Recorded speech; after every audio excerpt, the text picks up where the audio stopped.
ପୋକ এটা দুশো প্রবণ লক্ষ্য কেন্দ্র উড়োম ফল শুভ পেঁচা পেঁচা তো আজন্মর অছি সৃষ্টির যেবেঠু সৃষ্টি আরম্ভ সেবেঠু পেঁচার জন্ম পুরী উলুক যাক যেতে হব সেতবে জন্ম পুরুষোত্তম আসবে আর যেতবে মানব সমাজে মଣିষঙ্কর যেতবে এই চরিত্রগত দিয়ে জন্ম নেবে এই চরিত্রে সেমানে চালিবে পেঁচার কাম হল হচ্ছে রাত্রির জীব রাত্রিরে চলাফেরা করব তার ଅନ୍ଧାର হচ্ছে ঠিক ଅନ୍ଧାରରେ ଚାଲିବା ତାର କାମ ରାତ୍ରିରେ ଦିନ ବେଳା ସେ କୋଳରେ ରହେ ସେଇଭଳି ମଣିଷମାନଙ୍କ ପ୍ରକୃତି ଯେତେବେଳେ ଏ ପେଚାର ପ୍ରକୃତି ସଦୃଶ ହୁଏ ସେତେବେଳେ ପୁରୁଷୋତ୍ତମ ଧରାବର୍ତ୍ତନ କରନ୍ତି। ସୁଶୁଲଭ ଜାତ ମେଣ୍ଢା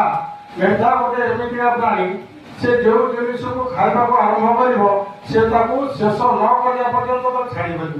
ସେଇଭଳି ଭାବରେ ମଣିଷ ସମାଜରେ ଯେତେବେଳେ ମଣିଷମାନଙ୍କର ଗୋଟିଏ ଲୋକକୁ ସର୍ବଶାନ୍ତ କରିବା ପର୍ଯ୍ୟନ୍ତ ଯେଉଁ ପ୍ରକୃତି ଲାଗିବେ ସେତେବେଳେ ପୁରୁଷୋତ୍ତମଙ୍କର ଧରାବର୍ତ୍ତନ ହୁଏ। ସୁଶୁଲଭ ଜାତ ଜହିଷ ଜାତ ଜହିଷ ବୋଇଲେ ଆମର ଉଦ୍ଭୁତ ବୋଇଲେ ସାଙ୍ଗୁଣା ସାଙ୍ଗୁଣା ଯେତେବେଳେ ଜନ୍ମ ଦିଏ ସାଙ୍ଗୁଣା ହେଉଛି ବହୁତ ଉଚ୍ଚରେ ବୁଲେ ବହୁତ ଉଚ୍ଚରେ ବୁଲି କିନ୍ତୁ ନିମ୍ନ ଦୃଷ୍ଟି ସମ୍ପନ୍ନ ସେ ଦେଖେ କୋଉଠି ତଳେ ପଡ଼ିଥାଏ ମାନେ ବିଶ୍ୱ ମଡ଼ା ଫଳ ପଡ଼ିଥାଏ ସେଉ ଖାଇବାକୁ ଚେଷ୍ଟା କରେ ଏ ମଣିଷ ଉଚ୍ଚ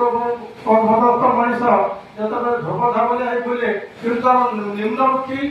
ଆକାଂକ୍ଷାଟା ହେଉଛି ନିମ୍ନମୁଖୀ ସେ ଚାହେଁ ମୁଁ କେମିତି ସମସ୍ତଙ୍କୁ ଲୁଟି ନେଇକିରି ଖାଇବି ସେଇ ଦୃଶ୍ୟରେ ଯେତେବେଳେ ପୁରୁଷ ଅଛନ୍ତି ପୁରୁଷୋତ୍ତମ ଆସନ୍ତି।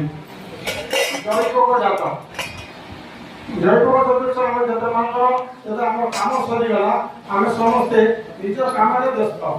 ଭାଇ କାମ ସରିଗଲା ବାପା ବା କାମ ସରିଗଲା ମା ବା କାମ ସରିଗଲା ସମସ୍ତେ ସ୍ତ୍ରୀ ବି ବା ମୁଁ କେମିତି ନିଜେ ବଞ୍ଚିବି ଏଇଭଳି ପ୍ରକୃତିର ଯେତେବେଳେ ଲୋକମାନେ ଆସନ୍ତି ସେତେବେଳେ ପୁରୁଷୋତ୍ତମଙ୍କର ଧରାବର୍ତ୍ତନ ହୁଏ। ଭାଇ ବର୍ତ୍ତମାନ ଦ୍ୱିତୀୟ ଆଚାର୍ଯ୍ୟଙ୍କର ମୁଁ ଯାଇଥିଲି ଗତ ବର୍ଷ ମାର୍ଚ୍ଚ 8 ତାରିଖରେ যে আচার্যদেব আমার কেন্দ্রাপড়া ইনস্টিটিউট সমাজ যেতে সেতবে বি দ্বিতীয় কামটা আলোচনা হয়েছিল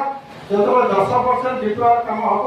আচার্যদেব মন্দিরକୁ আসবে এবার আমি সমস্ত লাগি পড়লে 10% হব কিন্তু 10% হেলা নাই সম্পূর্ণ আচার্য কেন্দ্রাপড়া ডিস্ট্রিক্ট ভিতরে আচার্যদেব আমার যে আসলেন তাଙ୍କୁ